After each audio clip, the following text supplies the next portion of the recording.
Hello friends, स्वागत है आप सबका आपका अपना यूट्यूब चैनल अब पढ़ेगा इंडिया में। आज हम लोगों ने एक नया सीरीज लेकर आया है, वो है बिहार इन्फोर्समेंट सब इंस्पेक्टर 2020 का जो एग्ज़ाम है वो 6 दिसंबर को शेड्यूल्ड किया गया है, जो कि अब आज से 5-6 दिनों के अंदर में ही वो एग्ज़ाम होने वाला है। और इसका जो सिलेबस है वो पूरी तरह से बिहार एसआई प्री के सिलेबस से मैच करता है। बिहार एसआई प्री और बिहार इन्फोर्समेंट एसआई प्री का जो सिलेबस है वो पूरी तरह से सेम है। तो इसकी बुक्स ज़्यादा मार्केट में अवेलेबल नहीं है बिहार इन्फोर्समेंट एसआई के नाम से, लेकिन क्योंकि सिलेबस सेम है तो आप कोई भी बुक फॉलो कर सकते हैं और उसका प्रैक्टिस सेट फॉलो कर सकते हैं। तो आइए, आज हम लोगों ने एक सुपर फास्ट रिवीजन के तौर पे एक प्रैक्टिस सेट स्टार्ट किया है, जिसमें आज हम लोग देखेंगे प्रैक्टिस टेस्ट नंबर 1 के पूरे 100 क्वेश्चंस को। तो आइए बढ़ते हैं अपने क्वेश्चंस की तरफ। आज का जो हमारा पहला क्वेश्चन है वो ये कह रहा है कि निम्नलिखित पशुओं में से किस एक का हड़प्पा संस्कृति में पाई मुहरों और टेराकोटा कलाकृतियों में निरूपण नहीं हुआ था। तो इस क्वेश्चन का सही आंसर है ऑप्शन नंबर ए, गाय का निरूपण नहीं हुआ था।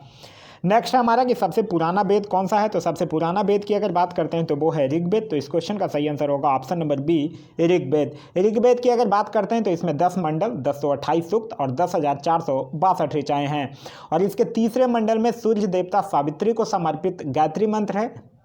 9वें मंडल में देवता सोम का उल्लेख है और इसमें इंद्र के लिए 250 और अग्नि के लिए 200 ऋचाओं की रचना की गई है। अगर हम बात यहीं पे यजुर्वेद की करते हैं तो यजुर्वेद से याद रखिएगा यह एक ऐसा वेद है जो गद एवं पद दोनों में है। और अगर हम बात सामवेद की करते हैं तो सामवेद में याद रखिएगा इसे भारतीय संगीत का जनक कहा जाता है। और अथर्ववेद की बात करते हैं तो इसमें समान मनुष्यों के विचारों तथा अंधविश्वासों का विवरण मिलता है। नेक्स्ट हमारा कि बुद्ध के जीवन की किस घटना को महाविनिष्क्रमण के रूप में जाना जाता है। तो यह जाना जाता है उनका गृह त्याग। तो इस क्वेश्चन का जो सही आंसर होगा वो होगा ऑप्शन नंबर बी, उनका गृह त्याग। और फिर महान परिनिर्माण की अगर बात करते हैं तो बुद्ध की मृत्यु जो होती है वो 80 वर्ष की अवस्था में होती है, जिसे बौद्ध धर्म में महापरिनिर्माण कहा जाता है।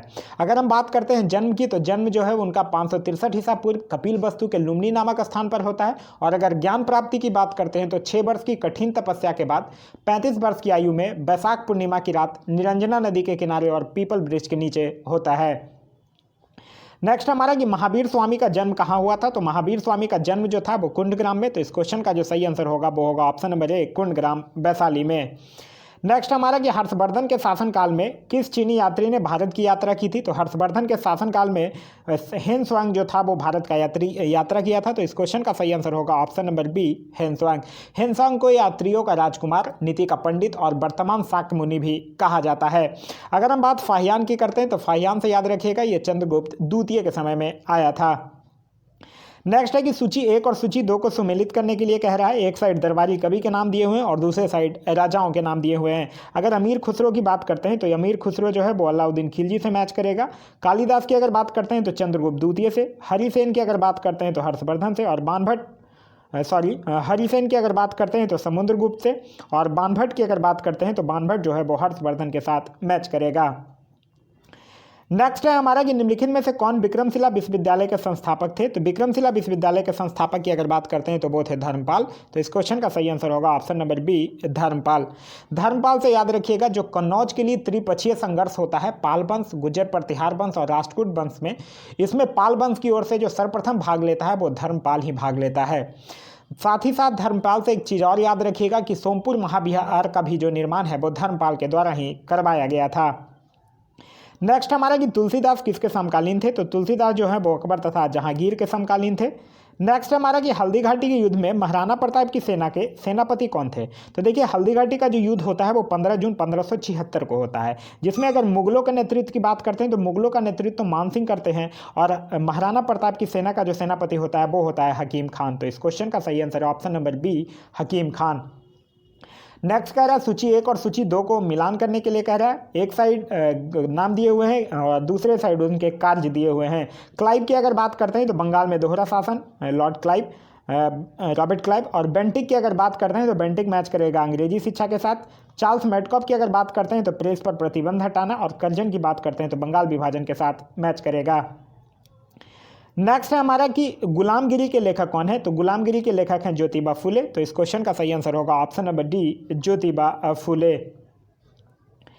नेक्स्ट हमारा कि सूची 1 और सूची 2 को मिलाइए और नीचे दिए गए कूट में सही उत्तर का चयन कीजिए। लॉर्ड डलहौजी की अगर बात करते हैं तो ये डॉक्ट्राइन ऑफ लैप्स के साथ मैच करेगा। लॉर्ड विलियम बेंटिक सती प्रथा का निषेध। लॉर्ड रिपन की अगर बात करते हैं तो स्थानीय स्वशासन। और लॉर्ड कर्जन बंगाल का विभाजन। नेक्स्ट है हमारा कि चंपारण में तिनकठिया प्रथा का तात्पर्य था। तो चंपारण में तिनकठिया प्रथा का तात्पर्य था कि 3/20 भूभाग पर नील की खेती अनिवार्य करना था। तो इस क्वेश्चन का सही आंसर होगा ऑप्शन नंबर ए। चंपारण की अगर बात करते हैं तो बिहार के एक किसान नेता थे राजकुमार शुक्ल। उन्होंने ही गांधी जी को चंपारण आने के लिए प्रेरित किया था। और फिर जो भारत में सर्वप्रथम सत्याग्रह का प्रयोग जो होता है वही चंपारण सत्याग्रह 1917 में ही होता है। नेक्स्ट है हमारा कि रॉलेट एक्ट भारत में लागू किया गया था। तो रॉलेट एक्ट की अगर बात करते हैं तो ये 19 मार्च 1919 को लागू किया गया है। तो इस क्वेश्चन का सही आंसर होगा ऑप्शन नंबर सी 19 मार्च 1919 को। ये जो रॉलेट एक्ट था इसके अनुसार किसी भी संदेश पात्र जो व्यक्ति था उसको बिना मुकदमा चलाए गिरफ्तार किया जा सकता था और उसके विरुद्ध ना कोई अपील, ना कोई दलील और ना ही कोई वकील किया जा सकता था। और फिर गांधी जी जो थे वो इस कानून के विरुद्ध 6 अप्रैल 1919 को देशव्यापी हड़ताल करते हैं।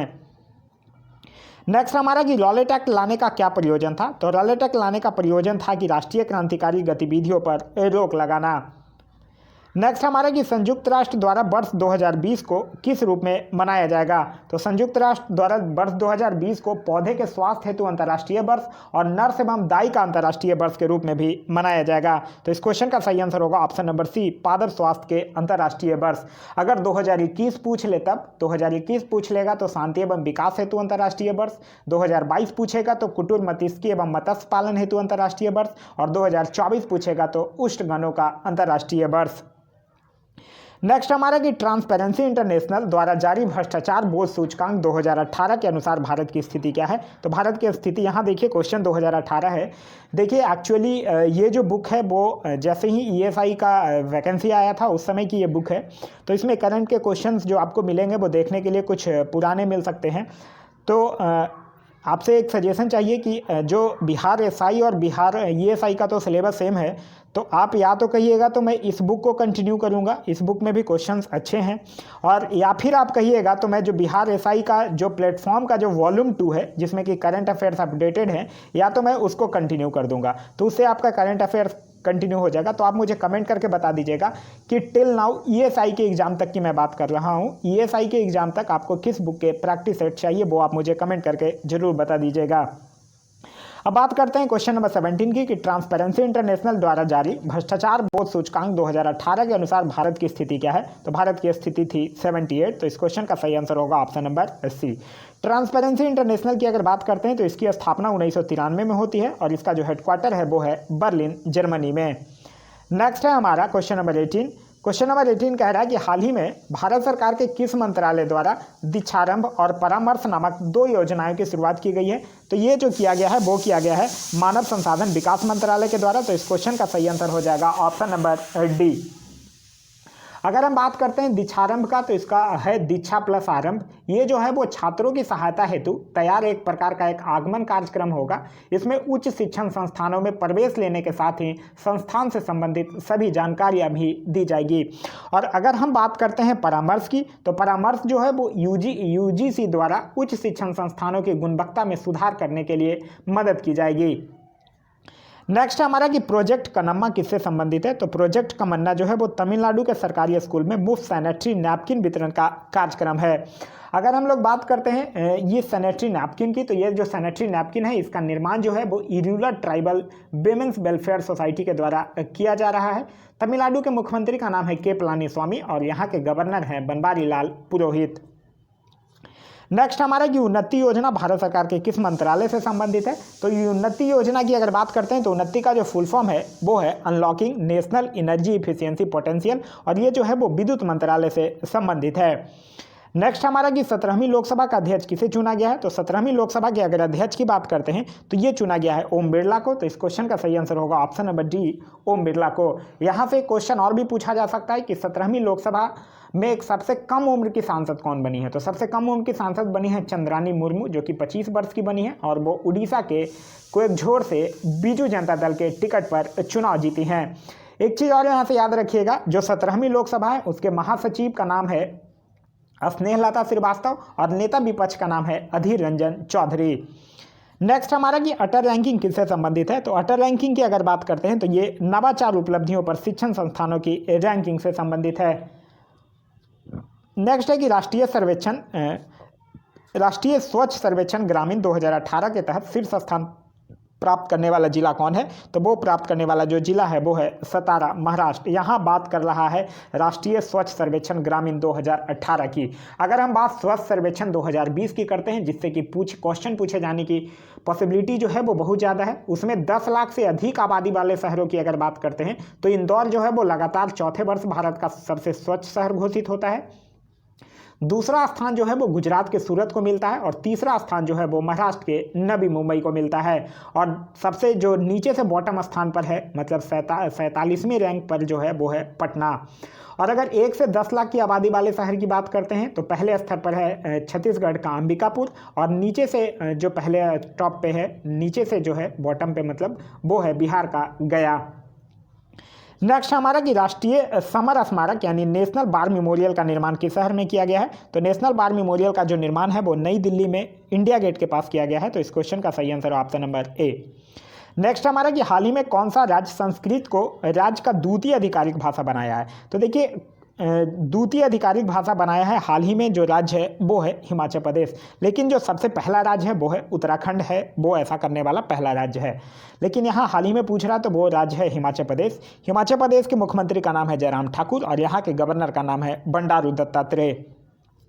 नेक्स्ट है कि गरीब स्वर्णों को नौकरियों व शैक्षिक स्थानों में 10% आरक्षण किस संविधान संशोधन अधिनियम के तहत लागू हुआ, तो ये हुआ 103वां संविधान संशोधन के द्वारा। और अगर यही क्वेश्चन पूछ ले कि लोकसभा में यह विधेयक, तो लोकसभा में यह जो विधेयक है वो 124वां संविधान संशोधन विधेयक के रूप में पारित हुआ था। नेक्स्ट है हमारा कि नीति आयोग द्वारा हिमालयी राज्य क्षेत्रीय परिषद का गठन किया गया है, इसके अध्यक्ष कौन है, तो इसके अध्यक्ष हैं डॉक्टर बी.के. सारस्वत। तो इस क्वेश्चन का सही आंसर है ऑप्शन नंबर बी। अगर हम बात नीति आयोग की करते हैं तो नीति आयोग का फुल फॉर्म है national institute for transforming India. ये एक गैर संवैधानिक निकाय है जिसकी स्थापना 1 जनवरी 2015 को किया गया है। नेक्स्ट है हमारा कि केंद्रीय बजट 2019-20 के अनुसार सरकार निम्न में से किस पर सबसे ज़्यादा व्यय करेगी। यहाँ बात कर रहा है 2019-20 की बजट की, तो इसमें है करों एवं शुल्कों में राज्यों का हिस्सा।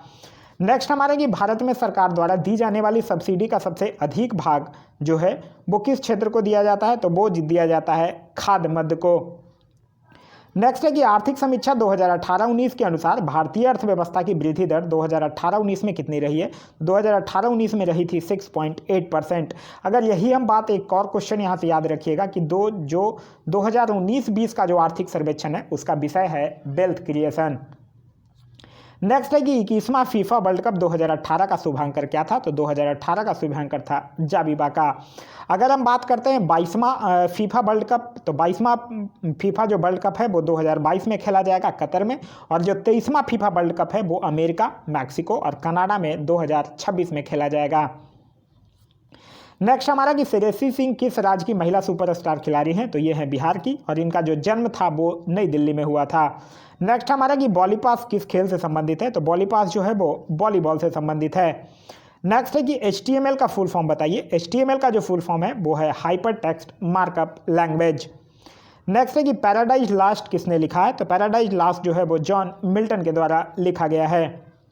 नेक्स्ट है कि जेनेटिक इंजीनियरिंग यानी अनुवांशिक अभियांत्रिकी क्या है, तो अनुवांशिक यंत्रकारी है मूल जीनोम में बाह्य जीन को जोड़ने की प्रक्रिया है।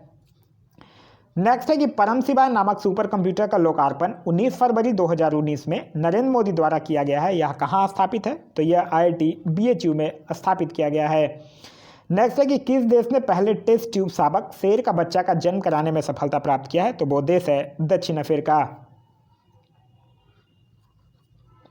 नेक्स्ट है कि नौकरेक राष्ट्रीय उद्यान किस राज्य में अवस्थित है, तो नौकरेक राष्ट्रीय उद्यान जो है वो मेघालय में अवस्थित है।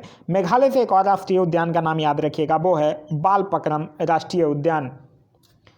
नेक्स्ट है हमारा कि क्वाड्रोजेना प्रोटोकॉल का संबंध है, तो क्वाड्रोजेना प्रोटोकॉल का जो संबंध है वो है जैव सुरक्षा से। नेक्स्ट हमारा कि क्योटो प्रोटोकॉल निम्न में से संबंधित है, तो क्योटो प्रोटोकॉल जो है वो जलवायु परिवर्तन से संबंधित है। नेक्स्ट है कि सतत विकास के लिए आवश्यक है, तो सतत विकास के लिए जैविक विविधता का संरक्षण भी है आवश्यक, प्रदूषण का निरोध एवं नियंत्रण भी है, निर्धनता को घटाना भी है। तो इस क्वेश्चन का सही आंसर हो जाएगा ऑप्शन नंबर डी, उपयुक्त सभी। नेक्स्ट है हमारा कि यदि पृथ्वी पर पाई जाने वाली वनस्पतियां यानी पेड़ पौधे समाप्त हो जाएंगे तो किस गैस की कमी होगी, तो ऑक्सीजन की कमी हो जाएगी। नेक्स्ट हमारा कि रेड बायोटेक्नोलॉजी किससे संबंधित है, तो रेड बायोटेक्नोलॉजी जो है वो मानव से संबंधित है। और भी कुछ याद रखिएगा, जैसे वाइट बायोटेक्नोलॉजी जो है वो उद्योग से संबंधित है, येलो बायोटेक्नोलॉजी कीट से संबंधित है, और ब्लू बायोटेक्नोलॉजी जो है वो वाटर समुद्र से संबंधित है। नेक्स्ट हमारा कि विद्युत शक्ति की इकाई है, तो विद्युत शक्ति की अगर इकाई की बात करते हैं तो वो है वाट। नेक्स्ट है कि कौन सा सुमेलित नहीं है, तो देखिए अगर बात करते हैं सेल्सियस ताप सुमेलित है, किलोवाट आवर विद्युत सुमेलित है, रिक्टर पैमाना आर्द्रता सुमेलित नहीं है, क्योंकि रिक्टर पैमाना जो है वो भूकंप की तीव्रता मापने के लिए यूज किया जाता है। नेक्स्ट हमारा कि दो समान द्रव्यमान की वस्तुओं की गतिज ऊर्जाओं का अनुपात 4:9 है, तो उनके बेगों का अनुपात क्या होगा। देखिए गतिज ऊर्जा के बराबर होता है काइनेटिक एनर्जी बराबर होता है हाफ mv²। यहाँ पे देखिए ये दोनों का रेशियो है, तो हाफ भी कैंसिल हो जाएगा और m भी कैंसिल हो जाएगा, तो दोनों साइड v² बचेगा। तो इसका अगर आप स्क्वायर रूट निकाल दीजिएगा तो आपका जो आंसर आएगा वो आ जाएगा 2:3। नेक्स्ट है कि जब कोई वस्तु ऊपर से गिराई जाती है तो उसका भार होता है, तो जब कोई वस्तु ऊपर से गिराई जाएगी तो उसका भार जो होगा वो अपरिवर्तित होगा। नेक्स्ट है हमारा कि जंक ईमेल को क्या कहा जाता है, तो जंक ईमेल को स्पैम कहा जाता है। नेक्स्ट है कि विंडोज ऑपरेटिंग सिस्टम विकसित किया गया है, तो विंडोज ऑपरेटिंग सिस्टम जो है वो माइक्रोसॉफ्ट के द्वारा विकसित किया गया है। अगर हम बात माइक्रोसॉफ्ट की करते हैं तो माइक्रोसॉफ्ट के फाउंडर का नाम है बिल गेट्स, और अभी सीईओ जो है इनके, उनका नाम है सत्य नडेला। नेक्स्ट हमारा कि एक ही प्रकार का परमाणु निम्न में से किस में मिलता है, तो एक ही प्रकार का जो परमाणु है वो प्राकृत तत्व में मिलता है। नेक्स्ट है हमारा कि जल अपघटन में ऊर्जा किस रूप से उत्पन्न होती है, तो जल अपघटन की बात करते हैं तो ऊर्जा जो है वो ऊष्मा के रूप में उत्पन्न होती है। नेक्स्ट हमारा कि अशुद्धियों के कारण द्रव का क्वथनांक क्या होता है, तो अशुद्धियों के कारण अगर बात करते हैं तो द्रव का जो क्वथनांक होगा वो बढ़ जाएगा। नेक्स्ट है हमारा कि प्लास्टर ऑफ पेरिस का सूत्र है, तो प्लास्टर ऑफ पेरिस का सूत्र है CaSO4 × ½ H2O। नेक्स्ट है कि जेरोंटोलॉजी निम्नलिखित में से किसके अध्ययन से संबंधित है, तो जेरोंटोलॉजी जो है वो वृद्ध के अध्ययन से संबंधित है। नेक्स्ट है कि विकास का मुख्य कारक है, तो विकास का जो मुख्य कारक है वो है प्राकृतिक बरन यानी नेचुरल सिलेक्शन। नेक्स्ट है कि मैमूज पूर्वज है, तो मैमथ पूर्वज है, तो मैमथ जो है वो हाथी का पूर्वज है, तो इस क्वेश्चन का सही आंसर होगा ऑप्शन नंबर सी। वर्तमान समय में ये विलुप्त है लेकिन इसे हाथी का पूर्वज माना जाता है। नेक्स्ट है हमारा कि मिर्च की तीक्ष्णता का कारण है, तो मिर्च की तीक्ष्णता का कारण है कैप्सीन, जिसका केमिकल फार्मूला होता है C18H27NO3। नेक्स्ट है कि निम्नलिखित में से किसके चयापचयी प्रक्रम से अधिकतम ऊर्जा मिलती है, तो ये मिलता है बसा से, तो इस क्वेश्चन का सही आंसर होगा ऑप्शन नंबर बी, बसा। बसा जो है वो ग्लिसरॉल एवं बसीय अम्ल का एक एस्टर होता है। नेक्स्ट हमारा कि इंसुलिन क्या है, तो इंसुलिन की अगर बात करते हैं तो इंसुलिन जो है वो हार्मोन है। नेक्स्ट है हमारा कि हिंडनबर्ग रेखा किन दो देशों के बीच की रेखा है, तो हिंडनबर्ग रेखा जो है वो जर्मनी और पोलैंड के बीच की रेखा है। नेक्स्ट है कि हमारा चीन देश के संसद का नाम क्या है, तो चीन देश में संसद को कहा जाता है नेशनल पीपुल्स कांग्रेस, तो इस क्वेश्चन का सही आंसर होगा ऑप्शन नंबर सी। चीन की राजधानी है बीजिंग और यहाँ के राष्ट्रपति का नाम है शी जिनपिंग। नेक्स्ट हमारा कि विश्व मौसम विज्ञान संगठन का मुख्यालय कहाँ है, तो विश्व मौसम विज्ञान संगठन का जो मुख्यालय है वो है जिनेवा में, तो इस क्वेश्चन का सही आंसर होगा ऑप्शन नंबर ए, जिनेवा। और इसकी जो स्थापना है वो 23 मार्च 1950 को की गई थी। नेक्स्ट हमारा कि पत्थर की मस्जिद कहाँ स्थित है, तो पत्थर की मस्जिद जो है वो पटना बिहार में स्थित है। नेक्स्ट हमारा कि सेबराव पहाड़ियाँ कहाँ उपस्थित है, तो सेबराव पहाड़ियाँ की अगर बात करते हैं तो सेबराव पहाड़ियाँ जो है वो तमिलनाडु में अब उपस्थित हैं। नेक्स्ट हमारा कि पंचशील घाटी अवस्थित है, तो पंचशील जो घाटी है वो अफगानिस्तान में काबुल के उत्तर में अवस्थित है। नेक्स्ट हमारा कि निम्नलिखित में से ऊर्जा का स्रोत व्यावसायिक स्रोत नहीं है, तो देखिए बायोगैस जो है वो व्यावसायिक स्रोत नहीं है।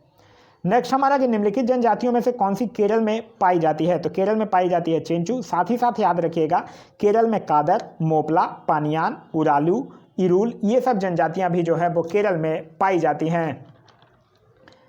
नेक्स्ट है हमारा क्वेश्चन नंबर 69, कह रहा है निम्नलिखित दर्रों में से होकर लेह जाने का रास्ता है, तो ये है जोजिला दर्रा में, ये है जोजिला दर्रा में। जोजिला दर्रा जो है वो श्रीनगर को कारगिल और लेह से जोड़ता है। नेक्स्ट है हमारा कि निम्नलिखित भारतीय द्वीपों में से कौन सा द्वीप जो है वो भारत एवं श्रीलंका के मध्य है। तो भारत एवं श्रीलंका के मध्य जो द्वीप है वो है रामेश्वरम। नेक्स्ट है कि निम्न में से नकदी फसल कौन नहीं है। तो देखिए अगर हम लोग बात करते हैं, जूट नकदी फसल है, मूंगफली भी है, गन्ना भी है, ज्वार जो है वो नकदी फसल नहीं है। नेक्स्ट है हमारा कि नून माटी का तेल सोधा कारखाना कहाँ है, नूना माटी, तो ये है असम राज्य में। तो इस क्वेश्चन का सही आंसर होगा ऑप्शन नंबर ए, असम में। नेक्स्ट है हमारा कि भारतीय संविधान में निम्न में से दी गई अनुसूचियों में से कौन एक राज्यों के नामों की सूची तथा उनके राज्य क्षेत्रों का ब्यौरा देती है। तो ये जो देता है वो है पहली अनुसूची। तो इस क्वेश्चन का जो सही आंसर होगा वो होगा ऑप्शन नंबर ए, पहली अनुसूची। अगर हम यहीं पे बात करते हैं दूसरी अनुसूची की, तो दूसरी अनुसूची में क्या है, संवैधानिक प्राधिकारियों के वेतन और के बारे में उपबंध किया गया है। तीसरी अनुसूची में शपथ का प्रारूप है और चौथी अनुसूची में राज्यसभा में स्थानों का आवंटन है। नेक्स्ट हमारा कि एक राज्य बनाने में संवैधानिक संशोधन के लिए कैसा बहुमत चाहिए। तो एक राज्य बनाने में जो संवैधानिक संशोधन के लिए बहुमत चाहिए वो साधारण बहुमत चाहिए। नेक्स्ट हमारा कि निम्नलिखित में से कौन संविधान के अनुच्छेद 21 के दायरे में नहीं आता है। तो अनुच्छेद 21 के जो दायरे में नहीं आता है वो नहीं आता है मृत्युदंड। अनुच्छेद 21 जो है वो मूलतः प्राण एवं दैहिक स्वतंत्रता के संरक्षण है। नेक्स्ट हमारा कि भारत सरकार का कौन सा अधिकारी सदस्य न होते हुए भी भारतीय संसद की कार्यवाही में भाग लेने का अधिकार रखता है। तो ये रखता है भारत का महान्यायवादी यानी अटॉर्नी जनरल। और ये कौन से अनुच्छेद के तहत, अनुच्छेद 88 के तहत। और भारत का महान्यायवादी जो है वो किस अनुच्छेद में, तो वो है अनुच्छेद 76 में। ये भारत की जो महान्यायवादी हैं उनकी नियुक्ति राष्ट्रपति करते हैं तथा वो उसके पश्चात प्रयत्न पद धारण करते हैं। नेक्स्ट हमारा कि हेल-बॉप किसका नाम है। तो हेल-बॉप की अगर बात करते हैं तो हेल-बॉप जो है वो पुच्छल तारा है। तो इस क्वेश्चन का जो सही आंसर होगा वो होगा ऑप्शन नंबर ए, पुच्छल तारा। और ये जो हेल-बॉप है वो 1995 में बृहस्पति की कक्ष के बाहर चमक रहा था। नेक्स्ट हमारा कि निम्नलिखित देशों में से कौन अफ्रीका महाद्वीप में स्थित नहीं है। तो अफ्रीका महाद्वीप में स्थित नहीं है गुआना, क्योंकि गुआना जो है वो दक्षिणी अमेरिका महाद्वीप में स्थित है। नेक्स्ट है हमारा कि निम्नलिखित अधिनियमों में से किस अधिनियम के फलस्वरूप बर्मा को भारत से अलग कर दिया गया। तो बर्मा को भारत से अलग कर दिया गया है गवर्नमेंट ऑफ इंडिया एक्ट 1935 के तहत। ये जो भारत परिषद अधिनियम 1935 है, इसके से याद रखिएगा कि अखिल भारतीय संघ की स्थापना की गई, प्रांतीय स्वायत्तता किया गया, केंद्र में द्वैध शासन की स्थापना की गई। तो ये सारी जो चीज़ें हैं वो 1935 के गवर्नमेंट ऑफ इंडिया एक्ट के द्वारा किया गया है। नेक्स्ट हमारा कि भारतीय विधान पालिका प्रथम बार द्विसदनीय बनाई गई। तो भारतीय विधान पालिका जो है वो प्रथम बार जो द्विसदनीय बनाई गई है वो बनाया गया है 1919 के भारत सरकार अधिनियम से। तो इस क्वेश्चन का जो सही आंसर होगा वो होगा ऑप्शन नंबर सी, 1919 के भारत शासन अधिनियम से। नेक्स्ट है हमारा कि राज्यसभा के सदस्य चुने जाते हैं। तो राज्यसभा के जो सदस्य हैं वो राज्यों के विधानसभाओं के द्वारा चुने जाते हैं। राज्यसभा जो है वो अस्थायी सदन है, इसके सदस्यों का कार्यकाल जो होता है वो 6 वर्ष का होता है।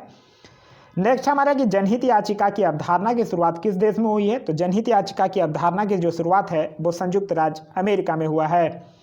नेक्स्ट हमारा कि विधान परिषद किसी साधारण विधेयक को निम्नलिखित में से किस अवधि तक रोक सकता है। तो ये रोक सकता है 4 माह तक। तो इस क्वेश्चन का जो सही आंसर होगा वो होगा ऑप्शन नंबर बी, 4 माह तक। देखिए जो संविधान के अनुच्छेद 197 है उसके तहत जो धन विधेयक से भिन्न विधेयक है, मतलब साधारण विधेयक को विधान परिषद प्रथम बार में 3 महीने के लिए तथा विधानसभा द्वारा पुनः पारित किए जाने पर 1 माह तक, मतलब कुल 4 माह तक रोक सकती है। नेक्स्ट हमारा कि निम्नलिखित में से किस अनुच्छेद को राष्ट्रीय आपातकाल के दौरान निलंबित नहीं किया जा सकता। तो ये नहीं किया जा सकता अनुच्छेद 20 और 21 को। अनुच्छेद 20 जो है वो अपराधों के लिए दोष सिद्धि के संबंध में संरक्षण है और अनुच्छेद 21 जो है वो प्राण एवं दैहिक स्वतंत्रता का संरक्षण है। नेक्स्ट हमारा कि भारत का आर्थिक सर्वेक्षण संबंधित है। तो भारत का जो आर्थिक सर्वेक्षण है वो वित्त मंत्रालय से संबंधित है। नेक्स्ट हमारा कि ब्याज भुगतान। तो ब्याज भुगतान की अगर बात करते हैं तो ये एक राजस्व व्यय है। नेक्स्ट है कि भारतवर्ष में सिक्कों की ढलाई होती है। तो भारतवर्ष में सिक्कों की ढलाई जो है वो 4 जगह होती है, मुंबई, कोलकाता, हैदराबाद और नोएडा। नेक्स्ट हमारा कि भारत में मुद्रास्फीति को मापा जाता है। तो भारत में मुद्रास्फीति को मापा जाता है थोल मूल सूचकांक यानी WPI से।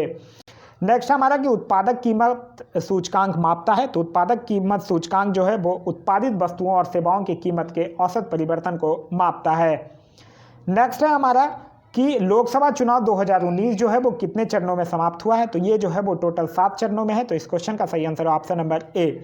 और ये जो था वो 17वां चुनाव था, 17वां लोकसभा का चुनाव था। और जो पहला वोट था वो आईटीबीपी के सुधाकर नटराजन के द्वारा दिया गया था। और कुल जो मतदान हुआ था वो हुआ था 67.11%।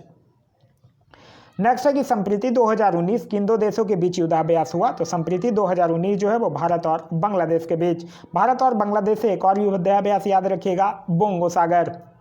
नेक्स्ट हमारा कि स्वच्छ भारत अभियान के ब्रांड एम्बेसडर कौन है, तो स्वच्छ भारत अभियान के ब्रांड एम्बेसडर हैं अमिताभ बच्चन।